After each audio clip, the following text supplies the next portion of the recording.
আসসালামু আলাইকুম। আশা করি সবাই ভালো আছেন। তো এবার সম্ভবত মাইক্রোফোনটা একটু ডিফারেন্ট শোনা যাবে অডিওটা। আমি আসলে একটা এক্সটার্নাল মাইক্রোফোন কানেক্ট করেছি।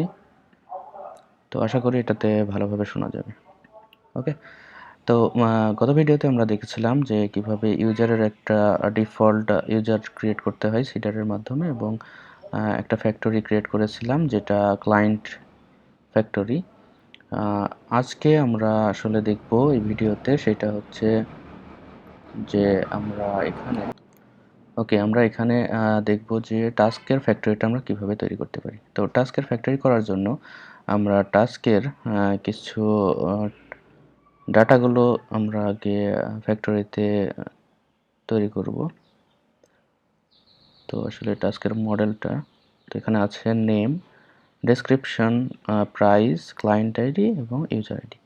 ওকে, তো আমরা একটা কাজ করতে পারি, যেহেতু আমাদের টাস্ক ফ্যাক্টরি অলরেডি ক্রিয়েট করা আছে, তো এইখানে আমরা রিটার্নের মধ্যে এখানে বলতে পারি টাস্কের নেম হবে একটা ফেকার থেকে আসবে দিস ফেকার, এবং এই ফেকার থেকে আমি শুধুমাত্র এক লাইনের একটা সেন্টেন্সকে কল করতে যাচ্ছি। ওকে, এই জন্য সেন্টেন্স ফাংশনটাকে কল করলাম। এবার আছে ডেসক্রিপশন। তো ডেসক্রিপশনের ক্ষেত্রে আমার এখানে দিস ফেকার, এইখানে আমার সেন্টেন্স হবে অনেকগুলো। তো আমি সেন্টেন্সেস নামে একটা ফাংশন আছে এবং সেই ফাংশনের প্যারামিটার হিসেবে আমাদের নাম্বার অফ আসলে সেন্টেন্স এখানে বলে দিতে হয় এবং পরবর্তীতে পরের প্যারামিটারটা বলে যে এস টেক্সট কিনা। ওকে, তো আমরা এখানে 3টা বা 5টা নিতে পারি। তো 3টা নিলাম, অথবা এখানে আমি র্যান্ড ফাংশন ব্যবহার করে 1 থেকে বা 2 থেকে 5টার মধ্যে যে কোনো একটা নিতে পারি। ওকে, তাহলে দ্বিতীয় প্যারামিটারে আমরা এটা ট্রু করে দেব। তাহলে হবে কি, এটা আসলে টেক্সট আকারে শুধুমাত্র ডাটা যাবে, না হইলে এই সেন্টেন্স ফাংশনটা রিটার্ন করে আসলে অ্যারে। তো অ্যারে রিটার্ন করার কারণে আমার একটা প্রবলেম ক্রিয়েট হবে ডাটাবেজে ঢুকতে। ঠিক আছে, তো আমরা শুধুমাত্র স্ট্রিংকে রিটার্ন করার জন্য এটা ট্রু করে দিলাম। ওকে ওকে, পরবর্তীতে আমাদের এটা আছে একটা প্রাইস আছে। তো প্রাইসটা আমার এখানে আসলে কি হবে, এটা আসলে একটা ইন্টিজার, যার কারণে আমি এখানে র্যান্ডম কিছু ভ্যালু নিতে পারি। তো র্যান্ডম আমি এখানে 200 থেকে শুরু করে একটা কাজ করে দিতে পারে। আপনি যদি মনে করেন যে আসলে একটা অ্যারে ডিক্লেয়ার করে নেব, তাও করতে পারেন, কোনো সমস্যা নেই। প্রাইস, তো এখানে আমরা সব কিছু ডলারের হিসাব করছি, মনে করেন 300, 500, 800 অথবা 1500, এই কয়টা ডাটা থাকবে। তাহলে 0, 1, 2, 3, 0 থেকে 3 পর্যন্ত আমাদের অ্যারের আসলে ইন্ডেক্স নাম্বার। তো আমরা এখানে চাচ্ছি যে আসলে একটা র্যান্ডম প্রাইসটা আসুক। তো আমরা সেই প্রাইস ভ্যারিয়েবলের অবজেক্ট হিসেবে একটা র্যান্ড ফাংশন দিয়ে বলবো যে 0 থেকে আমার 3, তাহলে 0, 1, 2, 3 এই ডাটার মধ্যে আমাদের সাফল হয়ে ডাটাটা এখানে শো করবে। রাইট, আশা করি বুঝতে পেরেছেন। তারপরে আমাদের আছে একটা ফরেন আইডি, যেটা ক্লায়েন্ট আইডি নামে আমাদের এখানে আছে। তো ক্লায়েন্ট আইডিকে নিতে হলে আমরা এখানে অলরেডি আমরা কিন্তু ক্লায়েন্টের ফ্যাক্টরি তৈরি করেছি এবং ডাটাও ইনসার্ট করেছি। তো ক্লায়েন্ট যেই আইডিটা, সেটা আসবে কোথা থেকে? সেইটা আসবে আমাদের যে ক্লায়েন্ট যেই অ্যাপ মডেল আছে সেখান থেকে আমি সবগুলোকে কল করে এবং তাকে বললাম র্যান্ডম ফাংশন ব্যবহার করে শুধুমাত্র আইডিটা। তাহলে ক্লায়েন্ট যেই টেবিলটা আছে সেই টেবিলের সব ডাটাকে সে নিয়ে আসবে এবং তাকে র্যান্ডমলি যে কোনো একটা ডাটার এখানে আইডিটাকে নিয়ে আসবে। ওকে, তো একইভাবে আমি পরবর্তী কাজটা করতে পারি, যেটা আছে ইউজার আইডি। ওকে, তো ইউজার আইডির ক্ষেত্রে আমরা এখানে বলতে পারি ইউজার আইডি এই একইভাবে ইউজার অল, যেহেতু আমার এখানে একটাই ইউজার আছে, তো এখানে আসলে র্যান্ডম করাও যা না করাও তাই, কারণ আমার ইউজার তো একটাই, তাই না? র্যান্ডম তারপরেও ইউজ করি, সমস্যা নেই। র্যান্ডম ফাংশন দিয়ে আমরা চাই কি যে আইডিটা। ওকে, এখানে দেখা যাচ্ছে এটা ইউরোর ধরছে, তার মানে আমার এটা ইম্পোর্ট হয়নি।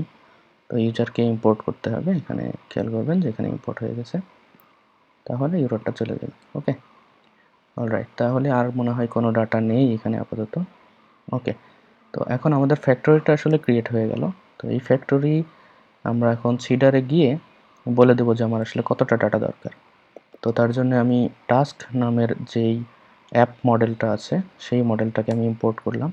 একটু উপরে খেয়াল করলে দেখতে পাবেন যে এখানে আমার এটা অটো ইম্পোর্ট হয়ে গেছে। যদি কারো অটো ইম্পোর্ট না হয় তাহলে এটাকে এইভাবে লিখতে হবে, ইউজ আর কি লোকেশনটা, আপনাদের যে মডেলটা আছে সেই মডেলের লোকেশনটা এখানে দিলেই কাজ করবে। ওকে, তো এখানে স্কোপ রেজুলেশন দিয়ে আমরা এখানে বলি ফ্যাক্টরি, এবং এখানে টাস্ক বলে দিতে পারি যে আমার আসলে 50টা টাস্ক আছে দরকার আমার, আর এটাকে আমি ক্রিয়েট মেথডটা দিয়ে দিলাম, তাহলে 50টা টাস্ক ক্রিয়েট হবে। এটা মনে রাখবেন যে ক্লায়েন্টটা আমার প্রথমে দরকার, তারপরে আমার টাস্কটা দরকার। আমি যদি এটাকে তুলে উপরে নিয়ে যাই তাহলে কিন্তু আমার কাজ করবে না, একটা ইরর আসবে। কারণ ইউজার ক্রিয়েট করবে প্রথমে, তারপরে টাস্ক ক্রিয়েট করতে যাবে। টাস্ক ক্রিয়েট করতে গেলে দেখবে যে ক্লায়েন্ট দরকার, তো ক্লায়েন্ট তো এখনও ক্রিয়েটই হয়নি, যার কারণে আমার টাস্কটা ইরর আসবে। তো অবশ্যই আমাদের এটাকে নিচে নামিয়ে আনতে হবে। ওকে, ক্লায়েন্টের পরে, যেহেতু ক্লায়েন্টের আইডি টাস্কের একটা কলামের সাথে কানেক্টেড। আশা করি বুঝতে পেরেছেন। তো এখন আমরা আবার পিএইচপি আর্টিসান মাইগ্রেট ফ্রেশ দিয়ে সিডিং চালাবো, সিড ফ্ল্যাগ দিয়ে। ওকে, এবার যদি দিয়ে দিই তাহলে আগের টেবিলগুলো সব ড্রপ হয়ে নতুনভাবে মাইগ্রেশন হয়ে আমার সিডিংটা কমপ্লিট হবে।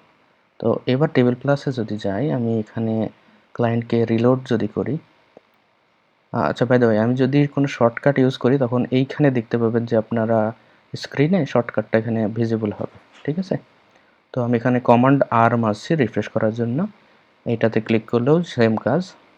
ঠিক আছে, তো এইখানে আমরা দেখতে পাচ্ছি 10টা আমার ক্লায়েন্ট আসার কথা ছিল, সেটা এসেছে ইউনিক। তারপরে এখানে ইউজারের ক্ষেত্রে আমার ডিফল্ট ইউজারটা এসেছে, এবং টাস্কের ক্ষেত্রে আমরা দেখব যে এখানে আমার 50টা টাস্ক ক্রিয়েট হয়ে গেছে। এবং এইখানে যদি একটু খেয়াল করেন যে এটা একটা সেন্টেন্স এসেছে, আর এইখানে দেখবেন যে ওকে, হ্যাঁ, এখানে দেখবেন যে আমার ডেসক্রিপশনটা কম বেশি হয়েছে। ওকে, তারপরে প্রাইসটা এসেছে আমাদের সেই অ্যারে থেকে, এবং ক্লায়েন্ট আইডি যদি খেয়াল করেন, ক্লায়েন্ট আইডি কিন্তু এসেছে ক্লায়েন্ট টেবিলের যেই 1 থেকে 10 পর্যন্ত আইডি আছে তার মধ্যেই যে কোনো একটা আসলে র্যান্ডমলি ডাটা এসেছে। ঠিক আছে, আর ইউজার আইডির ক্ষেত্রে এখানে খেয়াল করেন সবগুলো 1 হয়ে আছে, কারণ আমার একটাই ইউজার আছে, যার কারণে এখানে একটাই ইউজার দেখাচ্ছে। ওকে, তো আশা করি এইটুকু বুঝতে পেরেছেন, এবং আমরা এর পরবর্তীতে পরবর্তী টিউটোরিয়ালে আসলে ড্যাশবোর্ডে গিয়ে এই ডাটাগুলো কিভাবে ভিজিবল করে সেটা একটু দেখব, প্লাস আমরা রাউটিংটাও একটু বোঝার চেষ্টা করব। ঠিক আছে, ওকে, সবাই ভালো থাকবেন, আল্লাহ হাফেজ।